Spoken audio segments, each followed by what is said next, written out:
ജല അതോറിറ്റിയുടെ അനാസ്ഥ. പല സ്ഥലങ്ങളിലും പൈപ്പ് പൊട്ടി കുടിവെള്ളം പാഴാകുന്നു.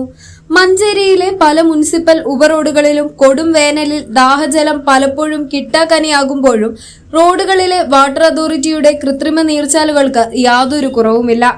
ജലവിതരണ പൈപ്പുകൾ പൊട്ടിയും ഒഴിവാക്കിയതും അല്ലാത്തതുമായ ഗാർഹിക കണക്ഷനുകളിലെ അപാകതയും നഗരസഭ റോഡുകളിൽ പുതിയ കുടിവെള്ള ചാലുകൾ തീർത്തിരിക്കുന്നു. ഒരു വർഷത്തോളമായി പ്രശ്നം അധികൃതരുടെ ശ്രദ്ധയിൽപ്പെടുത്തിയിട്ടും നടപടിയെടുക്കുന്നില്ലെന്ന് ആക്ഷേപം.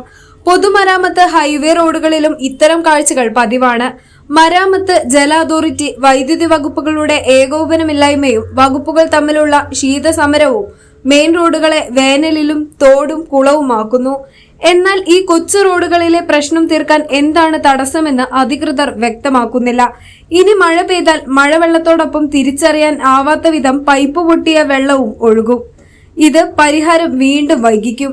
പ്രശ്നത്തിൽ അടിയന്തര പരിഹാരം ഇനിയും ഉണ്ടായില്ലെങ്കിൽ കോൺഗ്രസ് ജനകീയ പ്രക്ഷോഭത്തിന് നേതൃത്വം നൽകുമെന്ന് മഞ്ചേരി ബ്ലോക്ക് കോൺഗ്രസ് പ്രസിഡന്റ് വല്ലാഞ്ചിറ ഹുസൈൻ പറഞ്ഞു.